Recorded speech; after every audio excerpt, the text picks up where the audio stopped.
Welcome back to Nainshree classes and this is Nainshree. आशा करती हूँ कि आप सभी लोग अपने घरों में बिल्कुल सुरक्षित होंगे। आज के इस लेक्चर में हम वीडियो री एग्ज़ाम के लिए कंप्यूटर के टॉप 50 क्वेश्चंस यहाँ पर करने वाले हैं। आइए शुरुआत करते हैं। सबसे पहला क्वेश्चन आप सभी के सामने है, निम्नलिखित में से कौन सा आउटपुट युक्ति नहीं है? युक्ति कहें या फिर उपकरण कहें या फिर आपका डिवाइस कहें, बात एक ही है। जब कभी भी इस तरीके का क्वेश्चन आता है जहाँ पर आपको नहीं दिया हो, आपको इस नहीं को हाईलाइट करना है ताकि आपको याद रहे कि आपको एक ऐसा डिवाइस यहाँ पर छांटना है जो कि आपका आउटपुट उपकरण नहीं है। तो पहले तो आप आउटपुट उपकरण जान लीजिए कि आउटपुट उपकरण आप किसे कहते हैं, तब आप बता पाएंगे कि इनमें से कौन सा आपका आउटपुट डिवाइस नहीं है। तो ऐसे डिवाइस जो कंप्यूटर की सूचनाओं को प्रदर्शित करते हैं, यानी कि कंप्यूटर द्वारा जो सूचनाएँ दी जाती हैं, कंप्यूटर द्वारा दी जाने वाली सूचनाएं जिन डिवाइसेस पर आपकी प्रदर्शित की जाती हैं, शो की जाती हैं, उन डिवाइसेस को ही हम क्या कहते हैं? उन डिवाइसेस को ही हम कहते हैं आउटपुट डिवाइसेस।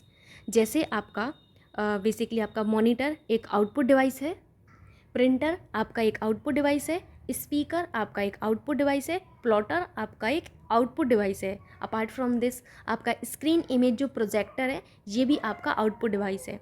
तो इन आउटपुट डिवाइसेस को आपको याद रखना है। मैंने आपको बताया मॉनिटर। मॉनिटर आप सभी लोगों ने देखा होगा, जो आपको सिस्टम में एक टीवी की तरह दिखता है, ये आपका मॉनिटर होता है। आप सभी को पता है कि अगर आपको कुछ भी, जैसे आपने जो सर्च किया है, तो प्रोसेस होने के बाद आपका जो भी आउटपुट आता है, वो आउटपुट आपको मॉनिटर की स्क्रीन पर दिखता है। आपको जब कभी भी आउटपुट आपकी किसी डिवाइस पर दिखता है तो वो डिवाइसेस आपकी आउटपुट डिवाइसेस में आती हैं। अब चाहे वो आपने प्रिंट निकाला हो, प्रिंट निकालने के बाद जो प्रिंट आउट आपको निकलता हुआ दिखता है वो प्रिंटर से आता है, यानी कि प्रिंटर ने आपका आउटपुट दिया है। तो ऐसी डिवाइसेस जो आपके आउटपुट देती हैं, जहाँ से आपको आउटपुट दिखता है, वो आपकी क्या होते हैं? आउटपुट डिवाइसेस होती हैं। तो प्रिंटर भी आपका एक आउटपुट डिवाइस है। क्यों? क्योंकि प्रिंटर से प्रिंट आउट निकलता है, ये आपका एक आउटपुट डिवाइस है। आपने प्रिंट किया, कोई भी आपके पास डॉक्यूमेंट है, इस डॉक्यूमेंट पर जैसे ही आप प्रिंट करते हैं तो प्रिंट होने के बाद आपके प्रिंटर से आपको प्रिंट आउट निकलता है। तो प्रिंटर आपका आउटपुट डिवाइस है। आप सभी लोग कॉलेज गोइंग स्टूडेंट होंगे या फिर आप जा चुके होंगे, तो आप सभी लोगों ने कभी ना कभी अपनी लाइफ में प्रोजेक्टर देखा होगा। स्क्रीन इमेज जो प्रोजेक्टर है, वो सभी लोगों ने देखा होगा।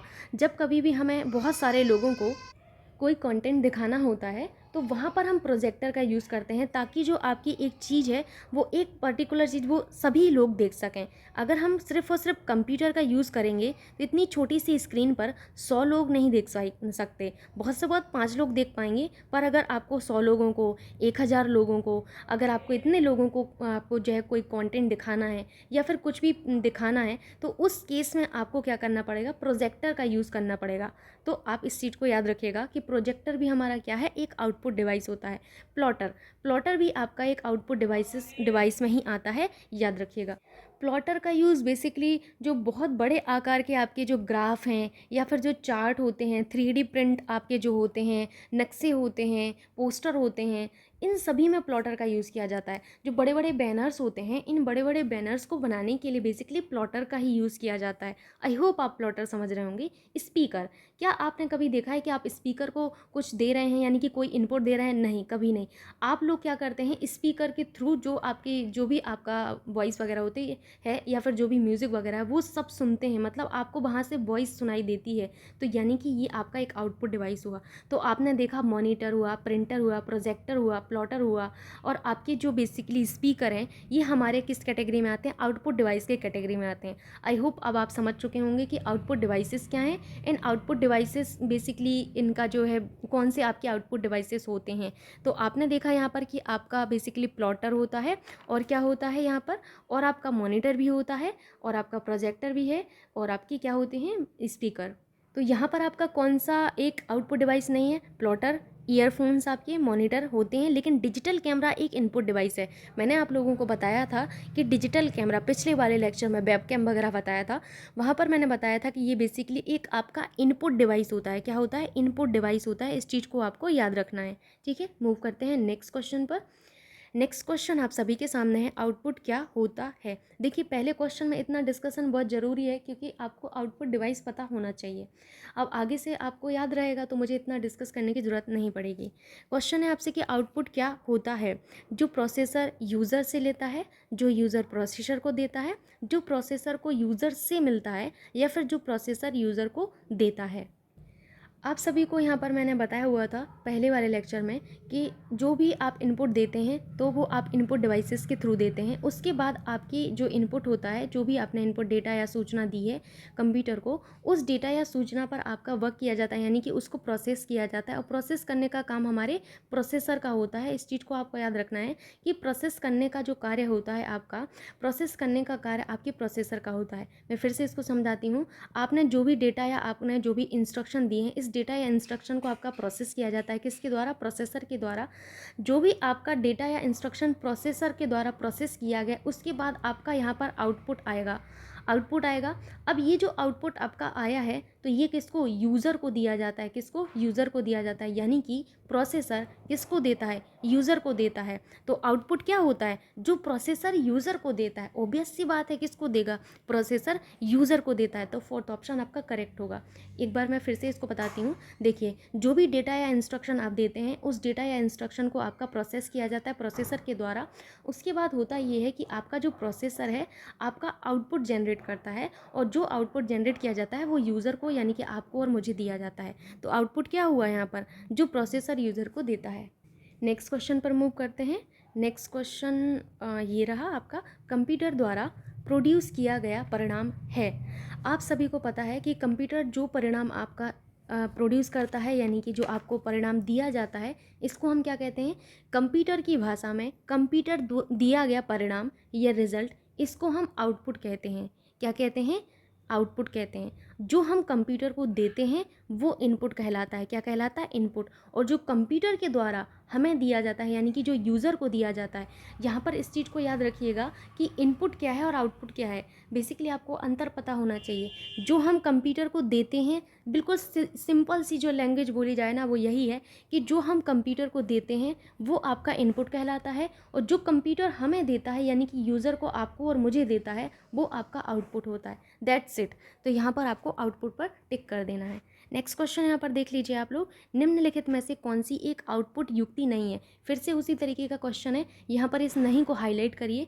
आपका इनमें से कौन सा आउटपुट युक्ति नहीं है। आप सभी को पता है प्रिंटर हमारा एक आउटपुट युक्ति है, मॉनिटर भी है, कीबोर्ड हमारा इनपुट युक्ति है। बिकॉज आपको कीबोर्ड पर ना तो कोई पिक्चर दिखती है, ना कोई प्रिंट आउट दिखता है, ना कोई आपको बड़ी जो आपकी बेसिकली इमेज वगैरह है वो भी नहीं दिखती, ना तो आपको यहाँ पर कोई भी आवाज़ वगैरह, वॉइस वगैरह सुनाई देती होगी। तो कीबोर्ड से हम चीज़ें कंप्यूटर को देते हैं। जिन चीज़ों से, जिन उपकरणों से, जिन डिवाइसेस से, जिन युक्तियों से हम कंप्यूटर को कुछ दे रहे हैं, वो हमारी इनपुट डिवाइसेस कहलाती हैं। और जो डिवाइसेस हमें कंप्यूटर के द्वारा प्रोसेस करने के बाद परिणाम देती हैं, जिन पर हमें परिणाम दिखता है, जो हमें परिणाम देती हैं, उन्हें हम आउटपुट डिवाइस कहते हैं। क्या कहते हैं? आउटपुट डिवाइसेस कहते हैं। तो कीबोर्ड यहाँ पर सही होगा आपका। नेक्स्ट क्वेश्चन यहाँ पर देखिए आप लोग। नेक्स्ट क्वेश्चन कुछ इस तरीके से है। क्वेश्चन है आपसे कि कौन सी आउटपुट युक्ति एक कंप्यूटर से सूचना को कागज़ पर तस्वीर स्थानांतरित करने के लिए प्रयोग की जाती है। पहले तो क्वेश्चन को आप ठीक से पढ़िए। जब कभी भी समझ ना आए तो क्वेश्चन को दोबारा पढ़िए। कंप्यूटर का एक भी क्वेश्चन आप सभी का छूटना नहीं चाहिए। इसके लिए मैंने एक चीज़ और प्लान की है, वो ये कि लगभग आपको 22 के, आपकी जो जून है 22 जून के करीब आपको एक कंप्यूटर का फुल वीडियो दिया जाएगा, जिसमें आपका पूरा कंप्यूटर होगा, एक एक टॉपिक उसमें आपका होगा, और वो एक पूरा वीडियो आपके लिए बहुत ही ज़्यादा बेनिफिशियल होगा। तो आप 22 जून के समथिंग जो वीडियो आएगा उसको ज़रूर से देख लीजिएगा।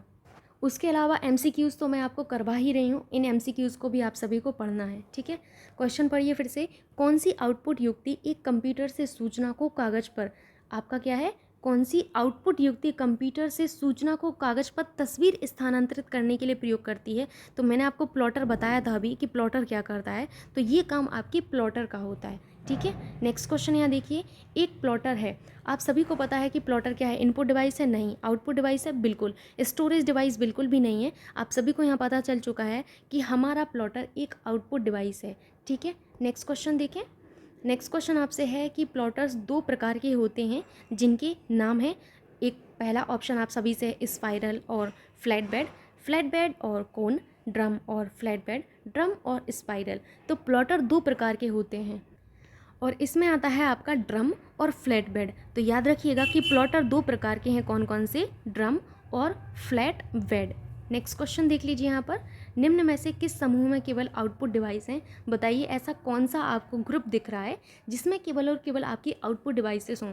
Scanner, printer, monitor, keyboard, printer, monitor, mouse, printer, monitor, plotter, printer, monitor. ज़रूरी नहीं है आपको सभी चीज़ें आती हों। उसके लिए देखिए सबसे बेस्ट होता है एग्ज़ाम में आपको यहाँ पर पावर ऑफ रिजेक्शन जो होती है ना वो आनी चाहिए। आप यहाँ पर ऑप्शन को अगर रिजेक्ट कर पा रहे हैं ना तो आप सही आंसर कर सकते हैं। जैसे आप सभी को पता है कीबोर्ड तो आपका होता ही नहीं है तो ये ऑप्शन पॉसिबल नहीं है, माउस आपका होता नहीं तो ये ऑप्शन भी पॉसिबल नहीं है। स्कैनर, प्रिंटर और मॉनिटर, बताइए आप इसमें से। आप सभी को पता है स्कैनर आपका एक इनपुट डिवाइस है, कीबोर्ड इनपुट डिवाइस है, माउस इनपुट डिवाइस है, तो प्लॉटर, प्रिंटर, मॉनिटर आपका बिल्कुल करेक्ट आंसर होगा। ठीक है, नेक्स्ट क्वेश्चन यहाँ पर देख लीजिए। फोर्थ ऑप्शन अब आपको दिख रहा होगा। क्वेश्चन है आप सभी से कि निम्नलिखित में से कौन सा आउटपुट डिवाइस नहीं है? आपको यहाँ पर एक ऐसा डिवाइस छांटना है जो कि आपका आउटपुट डिवाइस नहीं है। देखिए प्लॉटर आपका एक आउटपुट डिवाइस है, प्रिंटर भी है, मॉनिटर भी है, लेकिन टच स्क्रीन हमारा एक इनपुट डिवाइस होता है। मैंने आपको बताया हुआ है टच स्क्रीन इनपुट डिवाइस है। तो आपका फोर्थ ऑप्शन यहाँ पर राइट ऑप्शन होगा। मूव करते हैं नेक्स्ट क्वेश्चन पर। नेक्स्ट क्वेश्चन कुछ इस तरीके से है और बहुत ही अच्छा क्वेश्चन है ये वाला क्वेश्चन। आप इसको देखिए, ये सभी क्वेश्चन ऐसे क्वेश्चंस हैं जो कि आपके प्रीवियस ईयर में आए हुए क्वेश्चंस हैं, तो बहुत इंपॉर्टेंट है, बस ध्यान से इनको देखिएगा। क्वेश्चन है मॉनिटर की डिस्प्ले को कैसे मापा जाता है? जिगजैग, हॉरिजॉन्टली, वर्टिकली, या फिर केंद्र से सबसे दूर के कोने तक, या फिर डायगोनली? बताइए आप किस तरीके से मापेंगे आपकी मॉनिटर की डिस्प्ले को? कभी भी अगर आपको मॉनिटर की डिस्प्ले को मापना है तो बेसिकली इसको डायगोनल लेंथ में मापते हैं। किसमें? डायगोनल लेंथ में मापा जाता है, याद रखिएगा। मॉनिटर बेसिकली आपके कलर में भी होते हैं और ब्लैक एंड वाइट भी होते हैं। नेक्स्ट क्वेश्चन देखते हैं। नेक्स्ट क्वेश्चन में ऑप्शन तो कुछ ज़्यादा ही दूर हो चुके हैं, चलिए कोई बात नहीं, आपको क्वेश्चन दिख रहा होगा। क्वेश्चन आप सभी से है कि कंप्यूटर डाटा की सबसे छोटी इकाई है। देखिए इसको डेटा भी कहते हैं और डाटा भी कहते हैं, ठीक। तो कंप्यूटर डेटा की सबसे छोटी इकाई है बिट, बाइट, रिकॉर्ड या फाइल। याद रखिएगा कंप्यूटर डेटा की सबसे छोटी जो इकाई होती है वो आपकी बिट होती है। क्या होती है? बिट होती है। बहुत अच्छा क्वेश्चन था और इम्पोर्टेंट क्वेश्चन है। ये जो बिट्स हैं ये दो भागों में होती हैं, विभाजित होती हैं, 0 और 1। बिट कौन सी होती हैं? 0 और 1। मात्र ये दो ही हैं आपके जिनको आप बिट की कैटेगरी में रखेंगे। तो बिट्स कौन सी हैं? 0 और 1, याद रखिएगा, पूछा जाता है आपसे। नेक्स्ट क्वेश्चन देख लीजिए, किसी शब्द की लंबाई की माप क्या है? ये आपके कंप्यूटर की भाषा में पूछा जा रहा है कि किसी कंप्यूटर में शब्द की जो लंबाई है, शब्द की लंबाई की माप क्या है? मीटर, बाइट, मीटर या फिर आपका मिलीमीटर। इसको ऑप्शन को कट कर लीजिए, यहाँ पर आप किलोमीटर कर लीजिए, ठीक। अब बताइए आप कि किसी आपके शब्द की लंबाई की माप की इकाई क्या है? कंप्यूटर के पर्सपेक्टिव में आपको बतानी है। आप सभी को पता है कि कंप्यूटर को केवल एक ही लैंग्वेज आती है, वो है आपकी बाइनरी लैंग्वेज, यानी कि जो आपको अभी मैंने बिट्स बताए हैं ये। कंप्यूटर में चाहे कोई सा भी डेटा हो, कोई सी भी इन्फॉर्मेशन हो, कोई सा भी आपका रिजल्ट हो, इन सभी को बाइनरी डिजिट या फिर बिट्स में बदल कर ही स्टोर किया जाता है। क्यों? क्योंकि कंप्यूटर को कोई और लैंग्वेज नहीं आती है। इस चीज़ को याद रखिएगा कि कंप्यूटर किसी भी डेटा को, किसी भी आपकी इन्फॉर्मेशन को, किसी भी परिणाम को आपकी बाइनरी संख्या के रूप में ही आपका स्टोर करके रखती है। ये आपसे पूछा जा सकता है, तो याद रखिएगा कि आपका कंप्यूटर किसी भी डेटा को किस रूप में स्टोर करके रखता है? बाइनरी संख्या या फिर आपकी बिट्स के रूप में आपका बदल कर रखता है, ठीक है। जो बिट है ये बिट शब्द की लंबाई को प्रदर्शित करने की सबसे छोटी इकाई मानी जाती है। कौन? बिट मानी जाती है, याद रखिएगा, ठीक। जब आपकी 8 बिट मिलती हैं, क्या? जब आपकी 8 बिट मिलती हैं तब आपका 1 बाइट बनता है। ये रिप्रेजेंटेशन भी आपसे पूछ लिया जाता है, तो आपको ये भी याद रखना है कि जब हमारी 8 बिट मिलती हैं, 8 बिट को मिलाकर आपका जो है 1 बाइट बनता है, याद रखिएगा, इंपॉर्टेंट है ये। अब यहाँ पर कोई ऑप्शन नहीं दिख रहा है, शायद तीसरा जो ऑप्शन था वो आपका बिट ही होगा, तो याद रख लीजिएगा। अब आपको पता तो चल ही चुका है। नेक्स्ट क्वेश्चन देखते हैं हम लोग यहाँ पर। फिर से उसी तरीके का ये क्वेश्चन है कि कंप्यूटर में शब्द की लंबाई नापी जाती है। मैंने इसको इसलिए रखा ताकि आप लोगों को कन्फ्यूज़न क्रिएट ना हो, आपको पता रहे कि ये कंप्यूटर की लैंग्वेज में पूछा जा रहा है कि कंप्यूटर में शब्द की लंबाई किस में मापते हैं? आप सभी लोग बिट्स में मापते हैं, तो आपका ये ऑप्शन बिल्कुल करेक्ट होगा। मूव करते हैं हम नेक्स्ट क्वेश्चन पर। 1 मिनट आप लोग दीजिएगा, अभी आपको क्वेश्चन ठीक से दिख रहा होगा। क्वेश्चन है आपसे कि बाइनरी लैंग्वेज में वर्णमाला का प्रत्येक अक्षर, प्रत्येक नंबर और प्रत्येक विशेष कैरेक्टर डैश ये आपका यहाँ पर कट कर लीजिएगा कि यूनिक कॉम्बिनेशन का बना होता है। देखिए ये क्वेश्चन इंपॉर्टेंट है और ये आपका पीएनबी क्लर्क में पूछा गया क्वेश्चन है। क्वेश्चन है आपसे कि बाइनरी लैंग्वेज में वर्णमाला का प्रत्येक अक्षर, प्रत्येक नंबर और प्रत्येक विशेष कैरेक्टर डैश के यूनिक कॉम्बिनेशन का बना है। 8 बाइट्स, 8 किलोबाइट्स, 8 कैरेक्टर्स या फिर 8 बिट्स, बताइए। तो अभी आपको मैंने बताया था कि बाइनरी लैंग्वेज जो है आपकी क्या होती है, जो आपके 0 और 1 के फॉर्म में होती है। जब आपके 8 बिट मिलते हैं तब आपका जाके 1 बाइट का निर्माण होता है। कितने का? 1 बाइट का निर्माण होता है। याद रखिएगा कि बाइनरी लैंग्वेज में वर्णमाला का प्रत्येक अक्षर जो है आपका, गणितीय चिन्ह हो चाहे विराम चिन्ह हो, वो 8 बिट्स के यूनिक कॉम्बिनेशन का बना होता है। किसमें? बाइनरी लैंग्वेज में वर्णमाला का चाहे प्रत्येक अक्षर हो या फिर आपका कोई नंबर हो, चाहे आपका कोई गणितीय चिन्ह हो, चाहे आपका विराम चिन्ह हो, ये सभी के सभी हमारे 8 बिट से ही मिलकर बनते हैं। किससे? 8 बिट के यूनिक कॉम्बिनेशन से बनते हैं और 8 बिट्स को मिलाकर हमारा 1 बाइट बनता है। याद रखिएगा। तो यहाँ पर आपका 4th ऑप्शन आपका राइट ऑप्शन होगा, 8 बिट्स। ठीक, नेक्स्ट क्वेश्चन देख लीजिए। यहाँ पर क्वेश्चन है आपसे कि कंप्यूटर मेमोरी में डेटा किस चीज़ में रहता है? बिट्स में रहता है, बाइट्स में रहता है, प्रोग्राम में रहता है, रजिस्टर में रहता है। तो कंप्यूटर आपका मेमोरी में जो डेटा है वो बेसिकली आपके किस में? बिट्स में रहता है। किस में? बिट्स में रहता है। याद रखिएगा। ठीक, मूव करते हैं अभी नेक्स्ट क्वेश्चन पर। नेक्स्ट क्वेश्चन आप सभी के सामने है। क्वेश्चन आप सभी से है कि एक 32 वर्ड आपका कंप्यूटर एक बार में कितने बाइट्स एक्सेस कर सकता है? ये बहुत अच्छा क्वेश्चन है। पहले तो इस क्वेश्चन को थोड़ा सा ठीक कर लीजिए। एक 32 बिट, यहाँ पर आपका एक 32 बिट वर्ड कंप्यूटर एक बार में कितने बाइट्स को आपका एक्सेस कर सकता है? तो देखिए, चाहे आपका 32 बिट का आपका कंप्यूटर हो, चाहे आपका 64 बिट का कंप्यूटर हो, ये आपके बेसिकली जैसे 32 बिट का है तो ये 32 बिट ही एक्सेस कर पाएगा। अगर आपका ये 64 बिट का है तो ये 64 बिट एक्सेस कर पाएगा। याद रखिएगा इस चीज़ को। ठीक, अब आपसे मैंने कहा कि 32 बिट का है तो ये 32 बिट एक्सेस कर सकता है। अगर आपका 64 बिट का है तो ये 64 बिट एक्सेस कर सकता है। देखिए फिर से समझिए, अगर कोई कंप्यूटर, जब आप कंप्यूटर खरीदने जाते हैं तो आपसे पूछा जाता है कि 32 बिट का कंप्यूटर चाहिए कि 64 बिट का कंप्यूटर चाहिए।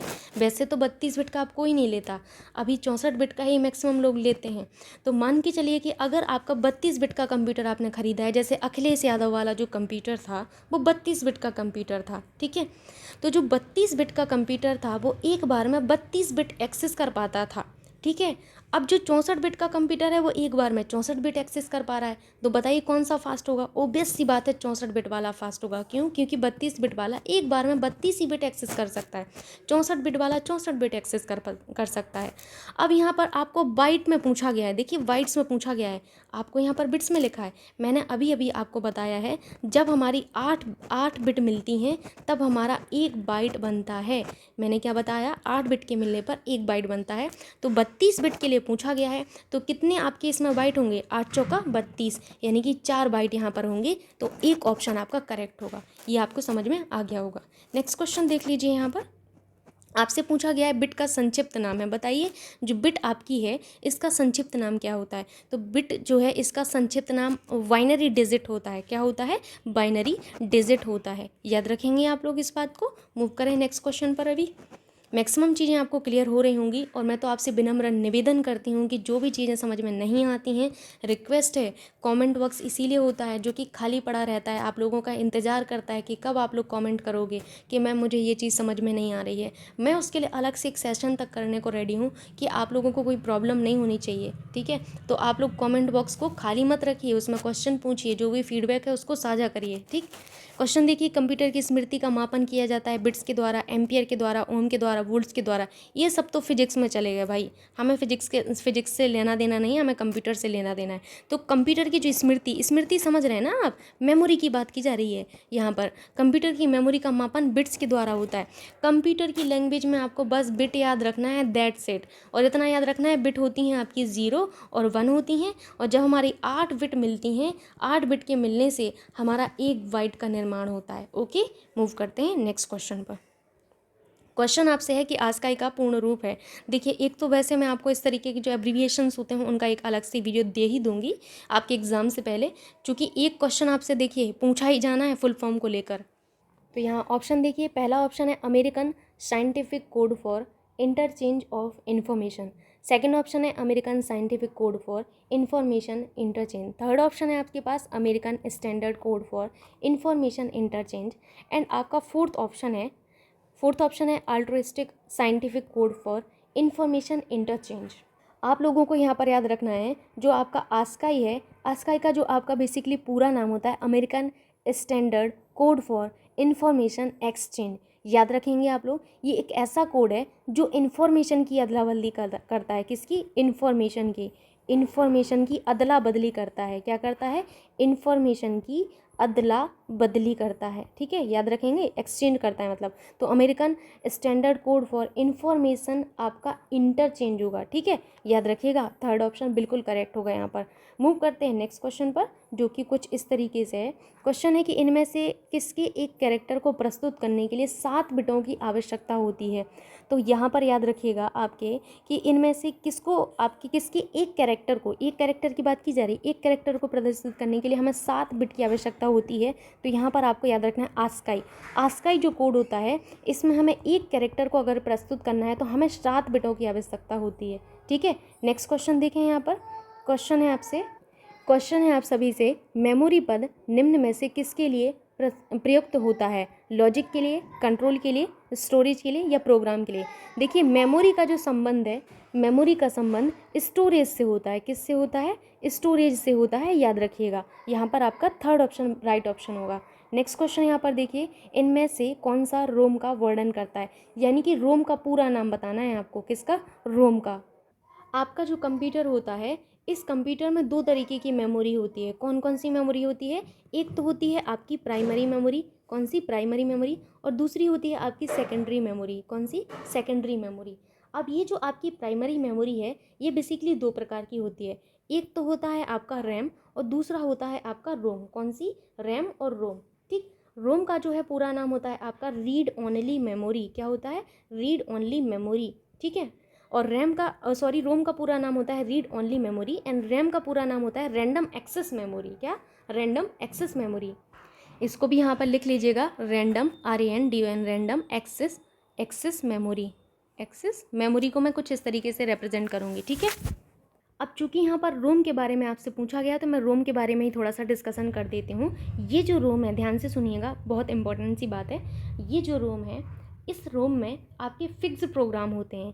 रोम में आपके फिक्स्ड प्रोग्राम होते हैं। क्या होते हैं? इसमें आपके फिक्स प्रोग्राम होते हैं। नोट कर लीजिएगा इसको अपनी कॉपी में। जैसे कंप्यूटर को बनाते समय ही आपका प्रोग्राम कर दिया जाता है, तो इसमें आपका कोई हाथ नहीं है। जो कंप्यूटर बनाते हैं ना, उन्हीं का यहाँ पर इसमें हाथ होता है। बिकॉज रोम में आपके फिक्स प्रोग्राम होते हैं जो आपके कंप्यूटर को बनाते समय ही प्रोग्राम कर दिए जाते हैं, जो सिस्टम को ऑन करने में आपकी मदद करते हैं। तो सिस्टम को ऑन करने में मदद करेंगे। ठीक, यह करेक्ट आंसर कौन सा होगा? Read only memory. ठीक है, नेक्स्ट क्वेश्चन देख लीजिए। यहाँ पर नेक्स्ट क्वेश्चन आपसे कुछ इस तरीके से है, प्राइमरी स्टोरेज यूनिट निम्न रूप में भी सांकेतिक होती है। अब यहाँ पर आपको याद रखना है कि जो आपकी ये प्राइमरी मेमोरी है, ध्यान से सुनिएगा इस चीज़ को, ये जो आपकी प्राइमरी मेमोरी होती है, इस प्राइमरी मेमोरी को आपका बेसिकली मुख्य मेमोरी यानी कि मेन मेमोरी, इसे ही आपका इंटरनल स्टोरेज भी कहते हैं। क्या कहते हैं? इंटरनल स्टोरेज भी कहते हैं। ये जो आपकी प्राइमरी मेमोरी है, ये प्राइमरी मेमोरी आपका सीधा का सीधा किसके संपर्क में रहती है? CPU के संपर्क में रहती है। इस चीज़ को भी आपको याद रखना है कि प्राथमिक मेमोरी सीधे के सीधे आपके सेंट्रल प्रोसेसिंग यूनिट, CPU का फुल फॉर्म होता है आपका सेंट्रल प्रोसेसिंग यूनिट। तो आपका जो प्राइमरी मेमोरी है, ये प्राइमरी मेमोरी आपके सीधे के सीधे CPU के संपर्क में रहती है और ये हर समय कंप्यूटर से जुड़ा रहता है। देखिए, आपसे ना जाने कितनी बार एग्जाम में यही चीज़ पूछी जाती है कि कौन सी मेमोरी सीधा का सीधा आपके CPU के संपर्क में रहती है। आंसर होगा प्राइमरी मेमोरी या मेन मेमोरी या इंटरनल स्टोरेज। याद रखेंगे आप लोग। इसीलिए आपकी जो प्राथमिक मेमोरी है, इसकी गति तीव्र होगी, बिकॉज जो आपके CPU के साथ संपर्क साधेगी, तो CPU को तो फास्ट प्रोसेसिंग करना है, तो जाहिर सी बात है कि आपकी प्राइमरी मेमोरी आपकी तीव्र मेमोरी होगी। लेकिन आपकी जो सेकेंडरी मेमोरी है, ये आपकी इतनी तीव्र नहीं होती है जितनी आपकी प्राइमरी मेमोरी है। इस चीज़ को भी आपको याद रखना है। और इसके अलावा ये भी आपको याद रखना है कि इसकी स्टोरेज क्षमता आपकी सीमित है। मतलब जो आपकी प्राइमरी मेमोरी है, ये जो प्राइमरी मेमोरी है ये होती तो तीव्र है, तीव्र का मतलब है होती तो फास्ट है ये, लेकिन इसकी जो स्टोरेज क्षमता है ये आपकी सीमित होती है, लिमिटेड होती है। जबकि जो सेकेंडरी स्टोरेज है इसमें आप भर भर के डेटा अपना रख सकते हैं, भर भर के इसमें अपना जो भी आपको भरना हो आप भर सकते हैं। लेकिन आप प्राइमरी जो मेमोरी है इसमें लिमिटेड चीज़ें ही रख सकते हैं, इसमें लिमिटेड डेटा ही आप स्टोर करके रख सकते हैं। सेकेंडरी मेमोरी में आप बहुत सारा डेटा स्टोर करके रख सकते हैं और इसकी कीमत भी ज़्यादा होती है। तो 3 चीज़ें आप लोगों को याद रखना है प्राइमरी मेमोरी के बारे में। कौन कौन सी? प्राइमरी मेमोरी तीव्र होती है, इसकी कीमत ज़्यादा होती है और साथ ही साथ इसकी स्टोरेज क्षमता सीमित यानी कि लिमिटेड होती है। और इसके अलावा प्राइमरी मेमोरी को मेन मेमोरी और इंटरनल स्टोरेज भी कहा जाता है, याद रखिएगा। और ये जो आपकी प्राइमरी मेमोरी है ये बेसिकली आपकी अस्थायी मेमोरी होती है। कैसी होती है? अस्थायी मेमोरी। अस्थायी मेमोरी एक ऐसी मेमोरी होती है जिसको आपके पावर सप्लाई बंद होने पर आपकी बेसिकली इसमें से जो डेटा है वो चला जाएगा। सेकेंडरी स्टोरेज में जो डेटा होता है आपका चाहे पावर चला जाए, चाहे आंधी आ जाए, चाहे तूफान आ जाए, लेकिन आपका डेटा ज्यों का त्यों रहेगा, है ना। जो एक गांव में टर्म होता है ना बेशरम, वही टाइप की सेकेंडरी मेमोरी है। लेकिन जो प्राइमरी मेमोरी है इसमें जो रखा हुआ डेटा है जैसे ही पावर सप्लाई बंद हुआ या फिर कोई प्रॉब्लम आई कंप्यूटर में तो इसमें जो डेटा है वो चला जाता है। ये भी आपको याद रखना है कि सामान्यतया, कैसा? सामान्यतया मैंने बात की है, ठीक है। सामान्यतया प्राइमरी मेमोरी आपकी अस्थायी मेमोरी होती है। इसमें आपके रैम आते हैं प्राइमरी मेमोरी में, आपके रोम आते हैं, कैश मेमोरी भी इसी में आती है। कौन सी? कैश मेमोरी भी आपकी इसी में आती है, ठीक। अब मुझे नहीं लग रहा कि इतना डिस्कशन करने के बाद आप नहीं समझ पा रहे होंगे कि प्राइमरी स्टोरेज यूनिट निम्न रूप में भी सांकेतिक होती है, यानी कि इसको और किन रूपों में जाना जाता है। आपका करेक्ट आंसर होगा मेन मेमोरी और प्राइमरी मेमोरी दोनों। फर्स्ट आंसर आपका बिल्कुल करेक्ट होगा। नेक्स्ट क्वेश्चन यहाँ पर देख लीजिए आप लोग। नेक्स्ट क्वेश्चन है रैम और रोम दोनों हैं। कैसी हैं? रैंडम एक्सेस मेमोरी हैं, सीक्वेंशियल एक्सेस मेमोरी हैं, रीड एंड राइट मेमोरीज हैं या फिर रीड ओनली मेमोरी हैं। तो रैम और रोम दोनों ही रैंडम एक्सेस मेमोरी होती हैं। कैसी होती हैं? रैंडम एक्सेस मेमोरी होती हैं। 1 आपका जो ऑप्शन है वो बिल्कुल करेक्ट होगा। हालांकि आप सभी ने पढ़ा है कि रैम का फुल फॉर्म होता है रैंडम एक्सेस मेमोरी, लेकिन रैम और रोम दोनों ही आपकी रैंडम एक्सेस मेमोरी की कैटेगरी में रखी जाती हैं। ओके, नेक्स्ट क्वेश्चन देख लीजिए यहाँ पर। 1 मिनट आप दीजिएगा यहाँ पर। क्वेश्चन देखिए। क्वेश्चन आप सभी से ये है कि जब प्रोसेसर प्रोग्राम और डेटा को यूज कर रहा होता है तब उन्हें कहाँ रखा जाता है?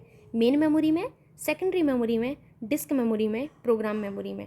ये बहुत इंपॉर्टेंट क्वेश्चन है कि जब प्रोसेसर प्रोग्राम या डेटा को यूज़ कर रहा है। मैंने आप सभी को बताया जब हम कंप्यूटर को कोई इनपुट देते हैं, इनपुट में हम या तो डेटा या इन्फॉर्मेशन देंगे, कोई भी डेटा या इन्फॉर्मेशन को क्या कहते हैं? जो कंप्यूटर को देते हैं हम इनपुट कहते हैं। कंप्यूटर की लैंग्वेज में कंप्यूटर को दिया जाने वाला डेटा या इन्फॉर्मेशन इनपुट कहलाता है।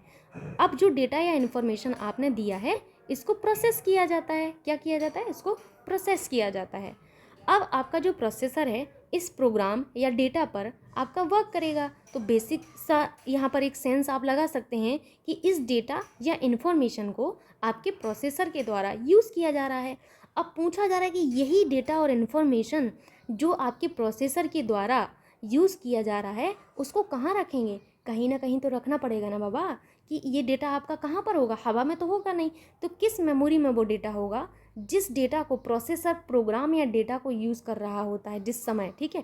मेन मेमोरी में, सेकेंडरी मेमोरी में, डिस्क मेमोरी में या प्रोग्राम मेमोरी में? बताइए। तो यहाँ पर आपको याद रखना है कि जब प्रोसेसर प्रोग्राम या डेटा को यूज़ कर रहा होता है उन्हें हमेशा हम मेन मेमोरी में ही रखते हैं। किसमें? मेन मेमोरी में रखा जाता है, ठीक। मेन मेमोरी के अंतर्गत आपकी रैम आती हैं, मैंने अभी आपको बताया रैम, और आपकी रोम आती हैं, ठीक। जब आप कंप्यूटर पर कार्य कर रहे होते हैं तो प्रोग्राम और डेटा को कंप्यूटर की मेन मेमोरी में लोड करना होता है। किसमें? मेन मेमोरी में। और उसी पर आपका कंप्यूटर कार्य करता है। जो आपकी मेन मेमोरी में आपने प्रोग्राम को लोड किया है उसी पर आपका कार्य किया जाता है, ठीक। और जब आपको डेटा को सेव करना है, जब आप डेटा को सेव करते हैं तब वह आपका सेकेंडरी मेमोरी में आपका स्थायी रूप से सेव हो जाता है। देखिए फिर से मैं समझाऊं। अगर कंप्यूटर काम कर रहा है, काम करते टाइम जो डेटा यूज़ हो रहा है वो मेन मेमोरी में होगा।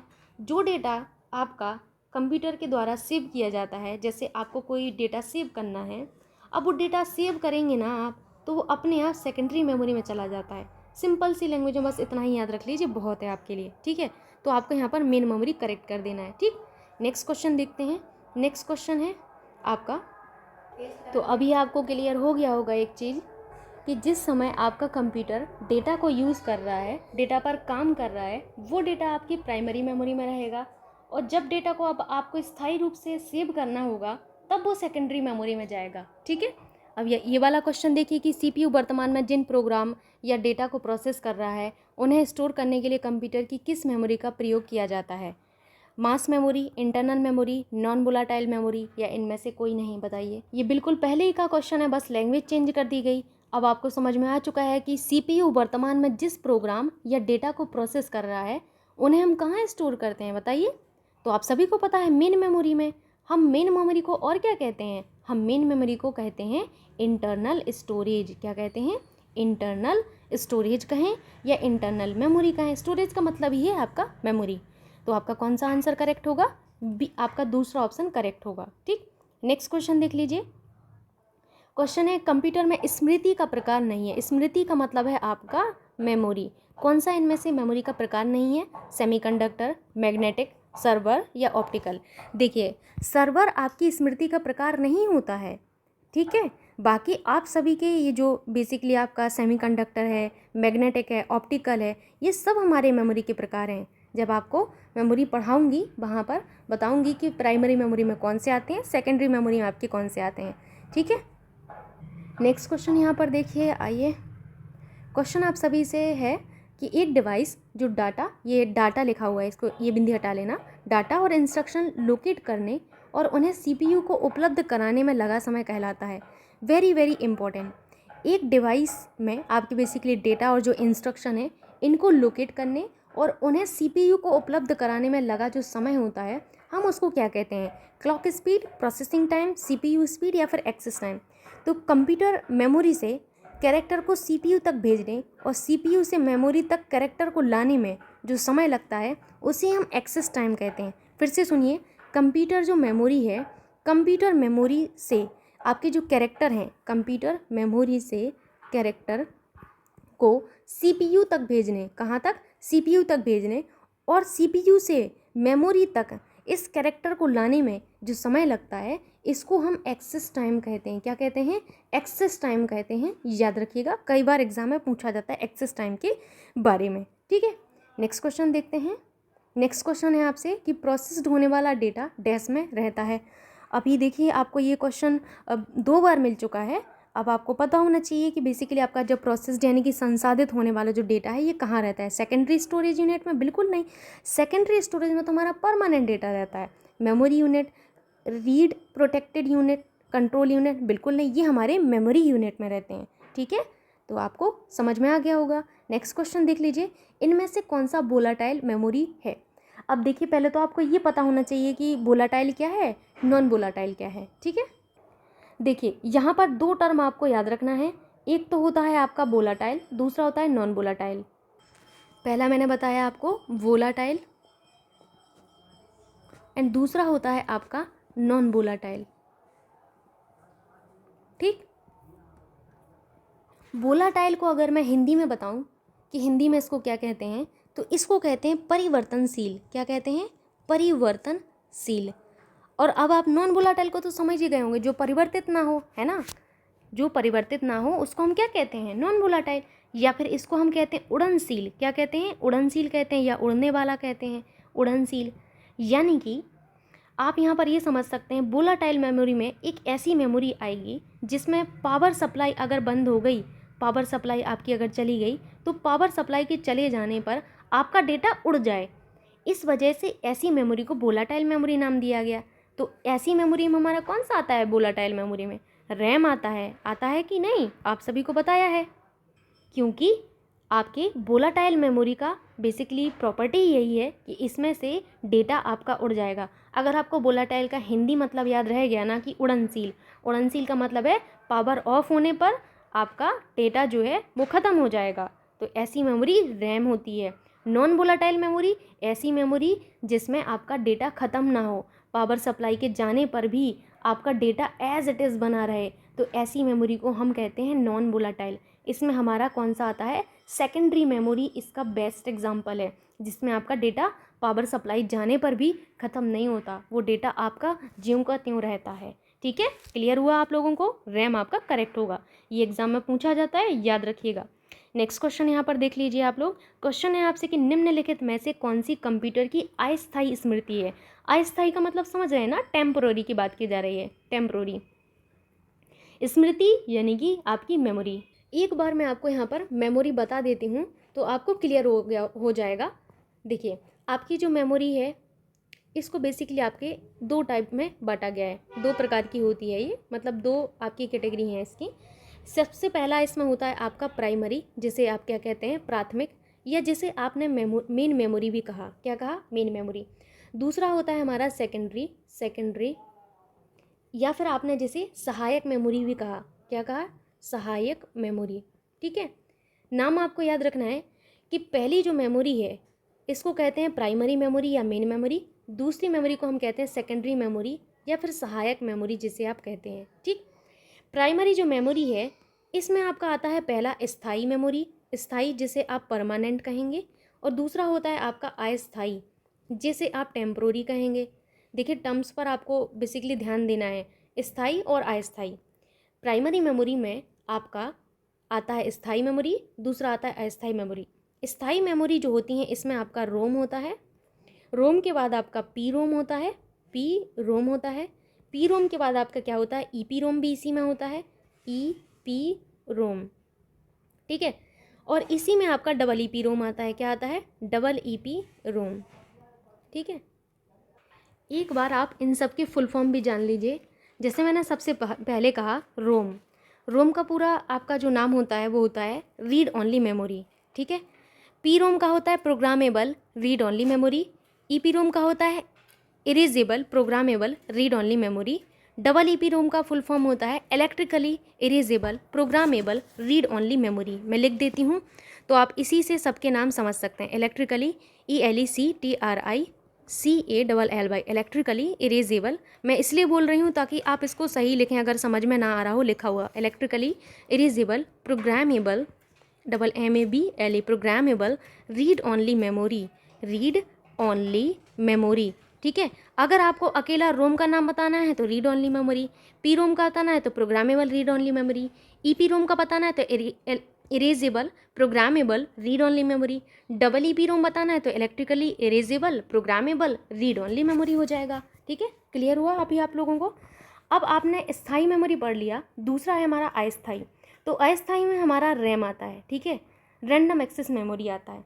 अब मैं अगर द्वितीयक मेमोरी की बात करूं कि द्वितीयक मेमोरी में हमारी कौन कौन सी मेमोरी आती हैं, आप सभी लोगों ने हार्ड डिस्क का नाम सुना है। HD यहाँ पर हार्ड डिस्क है। ठीक है, हार्ड डिस्क जो है वो हमारा किस में आता है, सेकेंडरी मेमोरी या सहायक मेमोरी में आता है। मैग्नेटिक टेप जो है आपका, मैग्नेटिक टेप हमारा किस में आता है, सेकेंडरी मेमोरी में आता है। CD रोम आपका जो है किस में आता है, CD रोम। देखिए, अब यहाँ पर ऐसा मत कर दीजिएगा कि रोम हमारा किस में है, प्राइमरी में, तो इसको भी हम प्राइमरी में नहीं, CD रोम हमारा द्वितीयक में आता है। फ्लॉपी जो आपका होता है, फ्लॉपी डिस्क आपका जो होता है, ये फ्लॉपी आपका जो है किस में आता है, फ्लॉपी डिस्क भी हमारा सेकेंडरी मेमोरी में आता है। पेन ड्राइव आप सभी ने यूज़ की ही होगी, PD जिसे आप कहते हैं पेन ड्राइव भी हमारा एक एग्जाम्पल होता है, बेस्ट एग्जाम्पल सेकेंडरी मेमोरी का। फ्लैश मेमोरी हमारा, इसी में लिख देती हूँ मैं, फ्लैश मेमोरी भी हमारा एक एग्जाम्पल होता है सेकेंडरी मेमोरी का। DVD हमारा एग्जाम्पल होता है सेकेंडरी मेमोरी का। आई होप अब आपको मेमोरी यहाँ से क्लियर हो गया होगा। यहाँ से जितने भी मेमोरी के टर्म मैंने बताए हैं इससे ज़्यादा कुछ नहीं आता। ठीक है, तो याद रखिएगा, प्राइमरी में स्थायी मेमोरी आता है, रैम, इसमें रोम होता है आपका, पी रोम होता है, ई पी रोम होता है, डबल ई पी रोम होता है। अस्थायी में रैम होता है। हार्ड डिस्क आपकी जो है मैग्नेटिक टेप है, CD रोम है, फ्लॉपी है, पेन ड्राइव है, फ्लैश मेमोरी है और DVD, ये सब सेकेंडरी में आते हैं। ठीक, तो इसमें आपको अस्थायी स्मृति बतानी थी। अस्थायी आपको बताना है तो कौन सा है इनमें से, अस्थायी बताइए। रैम हमारा अस्थायी मेमोरी की कैटेगरी में आता है। किसमें, अस्थायी मेमोरी की कैटेगरी में आता है। ठीक, अभी आपको क्लियर हुआ? मूव करते हैं नेक्स्ट क्वेश्चन पर। नेक्स्ट क्वेश्चन आप सभी के सामने है। बेसिकली आपको मैं बता चुकी हूँ प्राइमरी मेमोरी की विशेषताओं में, इनमें से कौन सी विशेषता रैम की नहीं है, आपको बताना है कौन सी नहीं है। तेज, महंगा, उच्च बिजली खपत, छोटा, बताइए इनमें से कौन सी विशेषता नहीं है। तो यहाँ पर आप लोगों को याद रखना है कि रैम की विशेषता है तेज़ तो है, महंगी भी है और इसमें उच्च बिजली खपत भी है, लेकिन ये छोटी नहीं होती। ठीक है, छोटा रैम की विशेषताओं में कोई संबंध नहीं है। ठीक, इस चीज़ को याद रखना है आपको। मूव करते हैं हम नेक्स्ट क्वेश्चन पर। नेक्स्ट क्वेश्चन कुछ इस तरीके से है, निम्न में से कंप्यूटर की स्थायी मेमोरी है। कंप्यूटर की स्थायी यानी कि परमानेंट मेमोरी पूछा गया है। तो स्थायी मेमोरी आपकी कंप्यूटर की पूछा जाए तो आपको रैम यहाँ पर लगाना है। क्या लगाना है? यहाँ पर कुछ गड़बड़ है, सॉरी, इसको आपका रैम नहीं होगा, रैम तो आपका अस्थायी होती है, यहाँ पर अस्थायी आपका क्वेश्चन कर लीजिएगा इसको एक बार, 1 मिनट आप दीजिए मुझे। ये आपका अस्थायी होगा इस क्वेश्चन में। ठीक है, अब आपसे पूछा गया है कि निम्न में से कौन सी कंप्यूटर की अस्थायी मेमोरी है। अब आप बताइए कि इनमें से कौन सी कंप्यूटर की अस्थायी मेमोरी है। तो रैम कंप्यूटर की अस्थायी मेमोरी होती है, सेकेंडरी मेमोरी स्थायी मेमोरी होती है ना, रैम आपकी अस्थायी मेमोरी है। ठीक, नेक्स्ट क्वेश्चन देखिए आप लोग। क्वेश्चन आपसे कुछ इस तरीके से है, 1 मिनट दीजिएगा। क्वेश्चन है कि कंप्यूटर प्रणाली पर विभिन्न कार्य करने के लिए अभीष्ट प्रोग्राम एवं डाटा के सेट को किस नाम से जाना जाता है। क्वेश्चन आपको यहाँ पर समझ आया। क्वेश्चन है कि कंप्यूटर प्रणाली पर विभिन्न कार्य करने के लिए जो अभीष्ट आपके प्रोग्राम और डेटा होते हैं, इनके सेट को किस नाम से जाना जाता है, यानी कि सेट ऑफ इंस्ट्रक्शन क्या कहलाता है। तो सेट ऑफ इंस्ट्रक्शन कंप्यूटर की भाषा में आपके सॉफ्टवेयर कहलाते हैं। क्या कहलाते हैं? सॉफ्टवेयर कहलाते हैं। ठीक, याद रखिएगा। तो कंप्यूटर की प्रोग्राम में आप कंप्यूटर की भाषा में आप प्रोग्राम या डेटा के सेट को क्या कहेंगे? सॉफ्टवेयर कहते हैं। ठीक, नेक्स्ट क्वेश्चन देखें। नेक्स्ट क्वेश्चन आप सभी से है, कंप्यूटर के संदर्भ में सॉफ्टवेयर का अर्थ है floppy disk, computer program, computer circuit या ह्यूमन ब्रेन। तो कंप्यूटर के संदर्भ में सॉफ्टवेयर का अर्थ होता है computer program, set of instruction कहें उसी को हम क्या कहते हैं? सॉफ्टवेयर कहते हैं। ठीक, याद रखिएगा इस चीज़ को। ठीक, नेक्स्ट क्वेश्चन है, डैश शब्द का अर्थ क्रमादेशों प्रोग्राम का संग्रह है, जानकारी, हार्डवेयर, सॉफ्टवेयर या कॉम्पैक्ट। तो जो सॉफ्टवेयर है, सॉफ्टवेयर शब्द का अर्थ होता है प्रोग्रामों का संग्रह। किसका? प्रोग्रामों का संग्रह आपका क्या होता है? सॉफ्टवेयर होता है।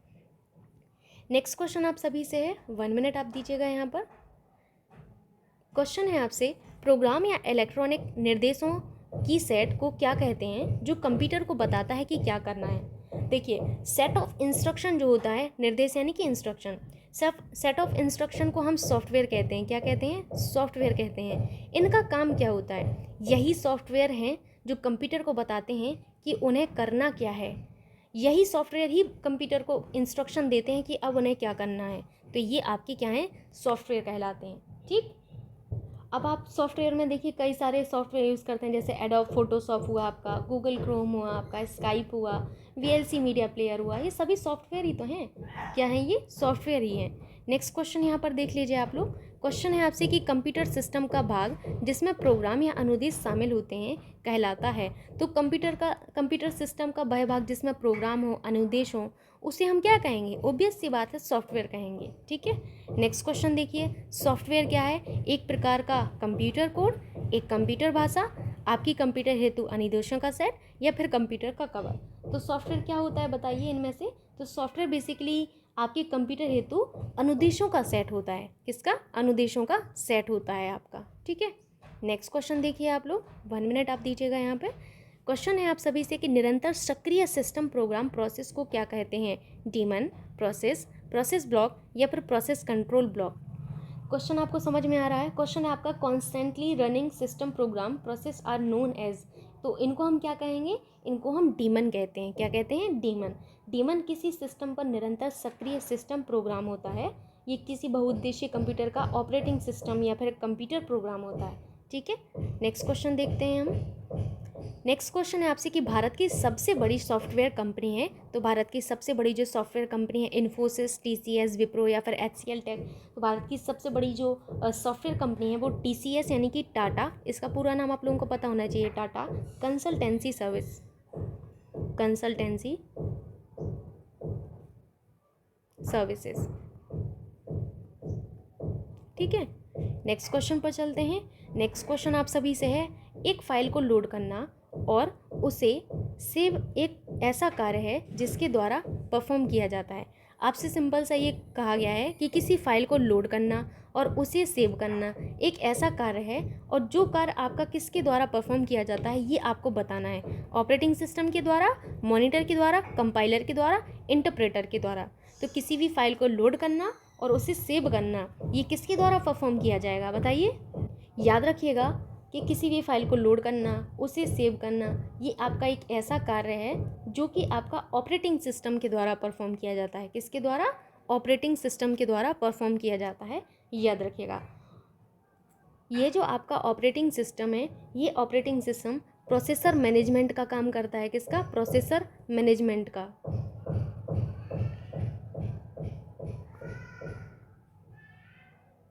ठीक है। उसके अलावा ये मेमोरी मैनेजमेंट का भी काम करता है। किसका? मेमोरी मैनेजमेंट का भी काम करता है। और क्या काम करता है? इनपुट आउटपुट मैनेजमेंट का भी काम करता है। ठीक है, इनपुट आउटपुट मैनेजमेंट का भी काम करता है। फाइल मैनेजमेंट का भी काम करता है। ये कई बार आपसे पूछा जाता है, इसी तरीके के सेम टू सेम ऑप्शन दे दिए जाते हैं कि इनमें से कौन सा ऑपरेटिंग सिस्टम का कार्य है। तो process management, memory management, input output management, file management, ये सभी के सभी कार्य होते हैं हमारे ऑपरेटिंग सिस्टम के, याद रखिएगा। नेक्स्ट क्वेश्चन पर चलते हैं। नेक्स्ट क्वेश्चन है आपसे कि कंप्यूटर प्रोग्राम में गलती को करार दिया जाता है। देखिए, अगर हम कोई गलती करें तो उसको हम क्या कहते हैं? मिस्टेक, गलती, है ना। अगर कंप्यूटर कोई गलती कर देता है तो उसको क्या कहते हैं? बिट कहते हैं, बग कहते हैं, वायरस कहते हैं, या इनमें से कोई नहीं। तो कंप्यूटर की भाषा में गलती को आपका बग कहा जाता है। क्या कहा जाता है? बग कहा जाता है, याद रखिएगा। ठीक है, और उसे कंप्यूटर से ढूंढकर ठीक करने वाले प्रोग्राम को हम डीबग कहते हैं। क्या कहते हैं? डीबग कहते हैं। डीबग किसे कहते हैं? कंप्यूटर से ढूंढकर ठीक करने वाले प्रोग्राम को। ये जो गलती की गई है, इस गलती को ठीक करने वाला जो प्रोग्राम होता है, इस गलती को ठीक करने वाला जो प्रोग्राम है, इसको हम डीबग कहते हैं। ठीक है, नेक्स्ट क्वेश्चन यहाँ पर देख लीजिए। नेक्स्ट क्वेश्चन है, कंप्यूटर में त्रुटि को निम्नलिखित भी कहा जाता है। क्या कहते हैं कंप्यूटर में त्रुटि को? कंप्यूटर में त्रुटि को हम बग कहते हैं। ठीक है, नेक्स्ट क्वेश्चन देख लीजिए। डीबगिंग कौन सी प्रक्रिया है? एक सॉफ्टवेयर प्रोग्राम को रोल आउट करने की, एक सॉफ्टवेयर प्रोग्राम को संशोधित करने की, एक सॉफ्टवेयर प्रोग्राम में त्रुटियों की जांच करने की, एक कार्यक्रम की डिज़ाइन संरचना को बदलने की। तो आप सभी ने भी देखा कि एक सॉफ्टवेयर प्रोग्राम में त्रुटियों की जांच करने की प्रक्रिया आपकी डीबगिंग होती है। और डीबग क्या कहलाता है? एक ऐसा प्रोग्राम जो कि गलतियों को ढूंढकर आपका ठीक करता है। ठीक, डीबगिंग तो प्रोसेस हुआ ना, ये तो आपका एक प्रोसेस हुआ। तो ये जांच करने की आपकी बेसिकली आपका एक सॉफ्टवेयर है। ठीक, नेक्स्ट क्वेश्चन यहाँ पर देख लीजिए। क्वेश्चन आप सभी से इस तरीके से है, डैश एक फाइल के स्थान को दर्शाने वाले पाथ को परिवर्तित करके एक कंप्यूटर की डायरेक्टरी को संक्रमित करता है। कौन? ओवरराइड वायरस, बहुभागीय वायरस, बूट करेक्टर वायरस, या फिर फाइल सिस्टम वायरस। तो यहाँ पर याद रखिएगा कि आपका जो फाइल सिस्टम वायरस है, ये एक फाइल के स्थान को दर्शाने वाले पाथ को परिवर्तित करके एक कंप्यूटर की डायरेक्टरी को संक्रमित कर देता है। ठीक है, याद रखेंगे। नेक्स्ट क्वेश्चन पर मूव करते हैं। एंड नेक्स्ट क्वेश्चन आप सभी से कुछ इस तरीके से है, कंप्यूटर तंत्र के कार्य करने के लिए निम्नलिखित में से कौन सा प्रोग्राम अनिवार्य है? प्रचालन तंत्र सिस्टम यानी कि ऑपरेटिंग सिस्टम, सॉफ्टवेयर, वर्ड या एक्सेल। याद रखिएगा, किसी भी कंप्यूटर के कार्य करने के लिए जो सबसे महत्वपूर्ण और सबसे अनिवार्य जो आपका प्रोग्राम जरूरी है, वो आपका ऑपरेटिंग सिस्टम होता है। कौन होता है? ऑपरेटिंग सिस्टम होता है। ठीक है, नेक्स्ट क्वेश्चन देखते हैं। नेक्स्ट क्वेश्चन है आपको सत्य और असत्य यहाँ पर बताना है। ऑपरेटिंग सिस्टम एक मानव और मशीन के बीच इंटरफेस का कार्य करता है। दूसरा है, ऑपरेटिंग सिस्टम एक एप्लीकेशन प्रोग्राम है। देखिए, ऑपरेटिंग सिस्टम जो होता है, ये आपके सॉफ्टवेयर हार्डवेयर के बीच, या फिर दूसरे शब्दों में कहें यूज़र या मशीन के बीच इंटरफेस की तरह काम करता है। देखिए, इस चीज़ को आपको याद रखना है कि जो ऑपरेटिंग सिस्टम है, वेरी वेरी इंपॉर्टेंट, एग्जाम में ये पूछा जाता है। तो ये आपका जो है सॉफ्टवेयर और हार्डवेयर के बीच आपका, और दूसरे शब्दों में कहें कि ये जो आपका जो ऑपरेटिंग सिस्टम है, ये यूज़र और एक मशीन, किसके बीच में? यूज़र और एक मशीन, मशीन यहाँ पर कंप्यूटर है, एक यूज़र और एक मशीन के बीच एक इंटरफेस की तरह यहाँ पर वर्क करेगा। किसकी तरह? एक इंटरफेस की तरह आपका वर्क करता है। इंटरफेस की तरह किस किस के बीच में? सॉफ्टवेयर और हार्डवेयर के बीच में, या फिर यूज़र और मशीन के बीच में। आपका एज अ इंटरफेस कौन वर्क करता है? Operating system. तो ये तो बिल्कुल ट्रू है। दूसरा, ऑपरेटिंग सिस्टम एक एप्लीकेशन प्रोग्राम है, ये गलत है, क्योंकि ऑपरेटिंग सिस्टम आपका एप्लीकेशंस आपका प्रोग्राम नहीं है, ये सिस्टम सॉफ्टवेयर का एग्जांपल होता है। किसका? सिस्टम सॉफ्टवेयर का आपका एग्जांपल है, एप्लीकेशन प्रोग्राम नहीं है। एप्लीकेशन प्रोग्राम तो आपके MS वर्ड वगैरह होते हैं, एक्सेल्स जो आपके होते हैं वो होता है, पावर पॉइंट आपका क्या है? एप्लीकेशन प्रोग्राम है। लेकिन आपका सिस्टम सॉफ्टवेयर में ही आता है आपका ऑपरेटिंग सिस्टम, या फिर सिस्टम सॉफ्टवेयर का है या ऑपरेटिंग सिस्टम का है, बात एक ही है। कई बार एग्जाम में पूछा जाता है कि ऑपरेटिंग सिस्टम है एप्लीकेशन सॉफ्टवेयर या फिर सिस्टम सॉफ्टवेयर। तो हमारा जो ऑपरेटिंग सिस्टम होता है ये आपका सिस्टम सॉफ्टवेयर होता है। नेक्स्ट क्वेश्चन देख लीजिए। यहाँ पर क्वेश्चन है आपसे कि निम्नलिखित में से कौन सा ऑपरेटिंग सिस्टम नहीं है। आपको एक ऐसा एग्जाम्पल यहाँ पर बताना है जो आपका ऑपरेटिंग सिस्टम नहीं है। डॉस, ओरेकल, लिनक्स और विंडोज़, बताइए इनमें से कौन सा आपका एक ऑपरेटिंग सिस्टम नहीं है। देखिए, डॉस आपका एक ऑपरेटिंग सिस्टम है, लिनक्स ऑपरेटिंग सिस्टम है, विंडोज़ ऑपरेटिंग सिस्टम है, ओरेकल कोई आपका ऑपरेटिंग सिस्टम नहीं होता। ये बेसिकली एक आपका एक डेटाबेस सॉफ्टवेयर है। क्या है? डेटाबेस सॉफ्टवेयर है। ठीक है, डेटाबेस सॉफ्टवेयर याद रखिएगा, ओरेकल डेटाबेस सॉफ्टवेयर होता है। ठीक है, नेक्स्ट क्वेश्चन देखिए, ये बहुत इंपॉर्टेंट क्वेश्चन है। क्वेश्चन है आपसे कि तत्काल मैसेजिंग एप्लीकेशन जो कि विंडोज़ में आता है उसे कहा जाता है Windows messenger, Windows chat talk या फिर Microsoft outlook.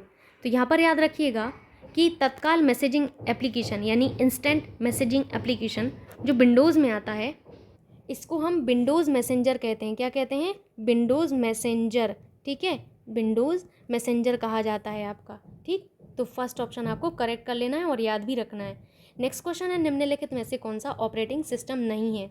Apache, Android, Linux, Windows, बताइए इनमें से कौन सा आपका एक ऑपरेटिंग सिस्टम नहीं है।